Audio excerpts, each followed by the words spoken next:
सुबह की शुरुआत इस पौष्टिक लड्डू और स्पेशल दूध के साथ करें तो पूरे दिन आपके शरीर में एनर्जी बनी रहेगी। और रोजाना सेवन करने से ये हमारे मसल्स के लिए, हड्डियों के लिए, पाचन के लिए और इम्यूनिटी के लिए भी बहुत फायदेमंद रहते हैं। और बनाने में इतना आसान और किफ़ायती कि जब भी आप चाहे 15 से 20 मिनट में बनाकर तैयार कर सकते हैं। और गारंटी है कि पहली बार में भी परफेक्ट ही बनेंगे। तो सबसे पहले एक पैन के अंदर 2 कप जितना भुना हुआ चना ले लेंगे। भुना हुआ चना तो आप जानते ही है, एक सुपर फूड होता है, क्योंकि इसमें प्रोटीन, फाइबर, आयरन और मैग्नीशियम भरपूर मात्रा में होता है, जो हमारे हेल्थ के लिए बहुत फायदेमंद है। तो यहाँ पर मैंने जो चने लिए हैं, वजन में लगभग ये 250 ग्राम जितने हैं। इन चनों को मैंने छीला नहीं है। आप चाहे तो छिलकों के साथ ले सकते हैं या छिलके निकाल के भी ले सकते हैं। अभी हम गैस को चालू कर देंगे और एक बार इसको सेक लेंगे। वैसे तो ये भुने हुए चने हैं, और इसको सेकना जरूरी है। सेकने से इसमें से मॉइस्चर होता है वो पूरा निकल जाता है। इसी के साथ सेकने से इसकी खुशबू बहुत अच्छी आती है। प्रोटीन तो आप सभी जानते ही है, मसल्स की ग्रोथ के लिए बहुत फायदेमंद होता है। चाहे बच्चे बड़े जो भी इसे लेंगे सभी को फायदा मिलेगा। और सबसे बड़ी बात यह है, इसमें बहुत ही कम सामान लगता है और फायदा ज़्यादा मिलता है। अभी चनों को मैंने 3 से 4 मिनट तक भून लिया है। ये काफ़ी गर्म हो गए हैं और इसमें से अच्छी खुशबू आने लग गई है। अभी यहाँ पर मैंने 1 कप जितना तिल लिया है। आप चाहे तो पॉलिश वाला तिल भी ले सकते हैं और बिना पॉलिश वाला भी ले सकते हैं। ये मैंने बिना पॉलिश वाला तिल लिया है। तिल में भी प्रोटीन, हेल्दी फैट और कैल्शियम भरपूर मात्रा में होता है, जो हमारे मसल्स की ग्रोथ के साथ साथ हड्डियों के लिए भी बहुत फायदेमंद होता है। चनों में से खुशबू आने लग जाए उसके बाद में तिल डालना है, क्योंकि तिल जल्दी जल्दी भुन जाते हैं। तिल भी चटकने लग गए हैं, इसमें से चट की आवाज़ आने लग गई है। अभी यहाँ पर मैंने 1 कप जितना ही नारियल का बूरा डाल लिया है। आपके पास गोला नारियल तो उसको भी आप काट के इसमें डाल सकते हैं। नारियल में भी हेल्दी फैट्स होते हैं, इसी के साथ फाइबर भी होता है, जो हमारे हेल्थ के लिए अच्छा होता है। बस इसी चीज़ का ध्यान रखना है, जितने आप चने लेते हैं उससे आधा आपको तिल लेना है और आधा ही आपको नारियल का बुरादा लेना है। तिल को लगभग 1 मिनट सेकने के बाद में उसमें नारियल का बुरादा डाल दिया है। नारियल भी अच्छे से सिक गया है। गैस को हम बंद कर देंगे। इसको लगभग मैंने 45 सेकंड तक सेका है।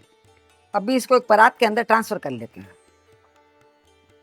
आप देख पा रहे सभी चीज़ें अच्छी सिक गई है और सभी की खुशबू बहुत अच्छी आने लग गई है।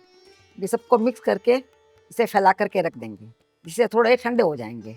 आज की रेसिपी में आप देखेंगे कि ये दोनों रेसिपीज हम रोजमर्रा के लिए बना रहे हैं, इसीलिए इसको बहुत सिंपल रखा है और किफ़ायती भी रखा है, जिसे कोई भी अपने घर में आराम से बनाकर खा सकता है। जब तक ये ठंडा हो रहा है तब तक यहाँ पर मैंने एक बर्तन के अंदर आधा लीटर जितना दूध लिया है। आपके घर में गाय का दूध या भैंस का दूध जो भी आते हैं उसका भी इस्तेमाल कर सकते हैं। अभी हम गैस को चालू कर देंगे और इस दूध को थोड़ी थोड़ी देर से चलाते रहेंगे, जिससे कि पैंदे में चिपके नहीं। अभी यहाँ पर मैंने 7-8 धागे केसर के लिए हैं, ये इसमें डाल देते हैं। ये डालना पूरी तरह से ऑप्शनल है, आपके पास हो तो डालें। यहाँ मैंने केसर को भिगा के नहीं लिया है, इसीलिए दूध के साथ में इसे उबाल लेंगे। इसी के साथ यहाँ मैंने 1 टेबल स्पून जितना मिश्री का पाउडर लिया है। मिश्री को पीस करके पाउडर बना के मैं एक डब्बे में भर के रख देती हूँ, क्योंकि रोज़ रोज़ हम इसे इस्तेमाल करते हैं। आप चाहे तो इसकी जगह पर शक्कर भी डाल सकते हैं या हनी भी डाल सकते हैं, और ये ध्यान रखें हनी को कभी भी गर्म दूध में नहीं डालें। दूध पूरा ठंडा हो जाए उसके बाद में हनी डालना है। मीठा आप अपने हिसाब से कम ज़्यादा रख सकते हैं। हम लोग ज़्यादा मीठा नहीं पीते हैं, इसीलिए थोड़ा इसमें से डालते हैं। वैसे आपको हमारे वीडियो पसंद आते हैं तो आप उसे लाइक ज़रूर किया करें। और आज का वीडियो आप कहाँ से देख रहे हैं मुझे कमेंट बॉक्स में लिख करके ज़रूर बताएं। भी जब तक दूध में उबाल आ रहा है तब तक यहाँ पर मैंने पाव कप मखाने लिए हैं, जिसको मैंने दूध में भिगा के रख दिया था। आधा घंटे पहले मैंने भिगा के रखा था, देखिए बहुत ही सॉफ्ट हो गए हैं। भिगा के रखने से इसका रिजल्ट बहुत अच्छा आता है। और मखाने तो आप सभी जानते हैं कि इसमें कैल्शियम की अच्छी मात्रा होती है, जो हमारे हड्डियों के लिए बहुत फायदेमंद होता है। इसलिए रोज़ थोड़ा थोड़ा भी खाएंगे तो हमारे शरीर को फायदा मिलता रहेगा। अभी यहाँ पर मैंने मिक्सी का जार लिया है और पूरे मखानों को इसमें डाल देते हैं। इसी के साथ यहाँ पर मैंने 5 बादाम लिए है, उसको भी मैंने भिगा के रख दिया था। मैं कभी कभी बादाम लेती हूँ, कभी पिस्ता भी लेती हूँ, कभी अखरोट भी लेती हूँ। सभी को आपको भिगा के ही डालना है। ये मैं सिर्फ 5 बादाम लिए हैं, इसको छील करके इसमें डाल देंगे। भिगी हुई बादाम होती है तो आराम से छिली जाती है। देखिए बादाम भी आप सभी जानते हैं कि हमारे ब्रेन के लिए बहुत अच्छी होती है। यदि आपको रोज़ रोज़ ये पूरा प्रोसेस करने में झंझट लगता हो तो मैं मेरे घर में एक प्रीमिक्स बना करके रखती हूँ। जो प्रोटीन से भरपूर होता है। यदि वो आपको सीखना हो तो मुझे कमेंट बॉक्स में लिख करके ज़रूर बताएं। रोज़ 1 गिलास दूध के अंदर 1 चम्मच डाल करके पिएंगे तो शरीर को बहुत फ़ायदा देगा। अभी सब बादाम को मैंने इसमें डाल दिया है। यहाँ पर मैंने 2 इलायची ली है, इसके छिलकों को अलग कर लेंगे और इसके दाने हैं वो इसमें डाल देंगे, जिससे इसका फ्लेवर बहुत अच्छा आएगा। आज हम 2 गिलास बना रहे हैं, इसलिए 2 इलायची इसमें डाल रहे हैं। यदि आपके बच्चों को चॉकलेट का फ्लेवर पसंद हो तो आप इसमें चॉकलेट पाउडर भी डाल सकते हैं, उसका टेस्ट भी बच्चों को बहुत पसंद आएगा। अभी ढक करके इसे हम पीस लेते हैं। तो आप देख पा रहे हैं इसका बहुत ही अच्छा पेस्ट बन गया है। सभी मखाने इसमें अच्छे से पिस गए और ये काफ़ी गाढ़ा भी हो गया है। ऐसा पीने में बहुत ही स्वादिष्ट लगता है। अभी साइड में दूध में भी उबाल आने लग गया है, तो जो हमने पेस्ट बना के रखा है पूरा इसमें डाल देंगे। ये डालने के बाद भी इसका एक उबाल कर लेना है, जिससे इसका टेस्ट बहुत अच्छा आएगा। इसी के साथ जो हमने इलायची के दाने डाले थे उसके छिलके मैंने बचा के रख दिए थे, छिलकों में भी बहुत अच्छा फ्लेवर होता है, ये भी इसमें डाल देते हैं, जिससे इलायची का फ्लेवर और भी ज़्यादा अच्छा आ जाएगा। अभी दूध में उबाल आ गया है। उबाल आने के बाद में गैस को हम बंद कर देंगे। दूध को गाढ़ा करने की ज़रूरत नहीं है। इस तरह से हमारे बहुत ही हेल्दी दूध बनके तैयार हो गया है। ये दूध साधारण दूध से हल्का सा गाढ़ा गाढ़ा होता है और रोज़ यदि आप 1 गिलास पी लेंगे तो मखाने के, बादाम के जो भी फायदे होंगे वो आपके शरीर को मिलते रहेंगे, जिससे हमारा इम्यून सिस्टम स्ट्रांग रहेगा। अभी साइड में जो हमने चीज़ें भून के रखी थी वो भी पूरी तरह से ठंडी हो गई है। इसको अभी हम मिक्सी के जार में ट्रांसफ़र कर लेते हैं। ध्यान रखें, पूरा ठंडा करने के बाद ही आपको पीसना है। एक बार में पूरा नहीं पीस पाएंगे, इसीलिए मैं इसमें आधा डाल रही हूँ। अंदाज से मैंने आधे को इसमें डाल दिया है। अभी ढक करके इसे हम पीस लेते हैं। तो आप देख पा रहे हैं बहुत ही अच्छे से पीस गए हैं। इसी तरह से पीस करके तैयार करना है। अभी इसको मीठा करने के लिए यहाँ पर मैंने खजूर ली है। 2 कप मैंने चने लिए थे, इसलिए 2 कप जितनी मैंने खजूर ली है। नाप का बराबर आप ध्यान रखें। ये मैं रोज़ खाने के लिए बना रही हूँ, इसीलिए चीनी की जगह मैं खजूर का इस्तेमाल कर रही हूँ। यदि आपको चीनी डालना हो तो चीनी भी डाल सकते हैं, गुड़ डालना तो गुड़ भी डाल सकते हैं, या खजूर की जगह आप किशमिश भी डाल सकते हैं। तो आधी खजूर को इसमें हम डाल देंगे, क्योंकि आधे को मैंने बचा के रख दिया था, इसलिए आधी को डाल देंगे।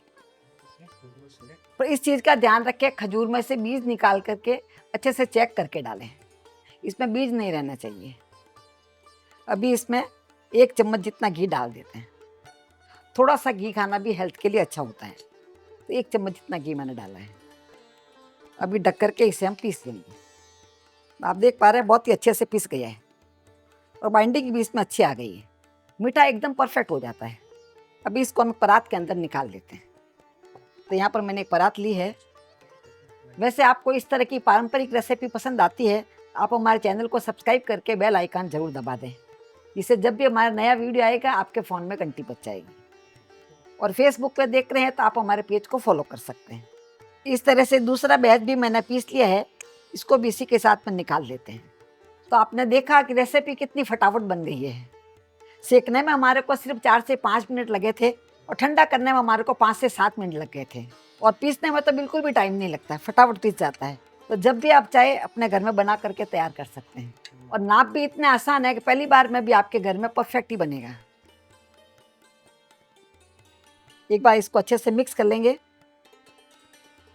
और घी भी आपने देखा बहुत ही कम लगता है, 2 चम्मच घी में ढेर सारे लड्डू बनके तैयार हो जाते हैं। बाइंडिंग भी आप देख पा रहे कितनी अच्छी आई, देखिए एकदम परफेक्ट बाइंडिंग आ गई थी। तो आपको इसमें कोई तरह की चाशनी बनाने का झंझट नहीं है, फटाफट ये बन के तैयार हो जाएंगे। तो आप देख पा रहे हैं इसमें बाइंडिंग कितनी अच्छी आ गई है और चमक भी बहुत अच्छी आई है, जबकि घी हमने बहुत ही कम डाला है, क्योंकि नारियल में भी तेल की मात्रा होती है और तिल में भी तेल की मात्रा होती है, तो इसीलिए इसमें चमक बहुत अच्छी आ जाती है। अभी आप चाहो तो इस लड्डू को ऐसे ही खा सकते हैं, क्योंकि इसके अंदर चने का, तिल का और नारियल का फ्लेवर बहुत अच्छा आ रहा है। पर मैं मेरे घर में कभी कभी थोड़ा सा इलायची पाउडर भी डाल देती हूँ। तो इलायची भी हमारे शरीर को ठंडक देती है, इसी के साथ इसका टेस्ट और भी ज़्यादा बढ़ा देती है। तो इलायची को भी हमें इस तरह से मिक्स कर लेना है। अभी इसके हम लड्डू बना करके तैयार कर लेंगे। मैं थोड़ा लड्डू इसके बड़े बड़े साइज़ के बनाती हूँ, जिससे एक भी लड्डू आप खाएंगे तो आपका पेट पूरे दिन भरा हुआ रहेगा।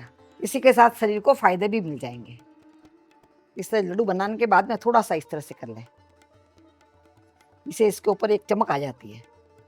इस तरह हमारे रेशियो में सिर्फ 2 कप चने से 900 ग्राम लड्डू बनके तैयार हुए हैं और इस तरह से इसे लीक टाइट डब्बे में भर के फ्रिज के बाहर भी रखेंगे तो ये 15 से 20 दिन भी खराब नहीं होते हैं। मैं मेरे घर में नाश्ते के साथ 1 ग्लास स्पेशल दूध और 1 लड्डू परोसती हूँ, जिससे हमारा पेट भी भरा हुआ रहता है और शरीर को सारे फायदे भी मिल जाते हैं। तो आप भी अपने घर में ये कॉम्बो रेसिपी बना करके जरूर ट्राई करें। फिर मिलेंगे ऐसे ही दूसरे वीडियो में। तब तक के लिए बाय एंड टेक केयर।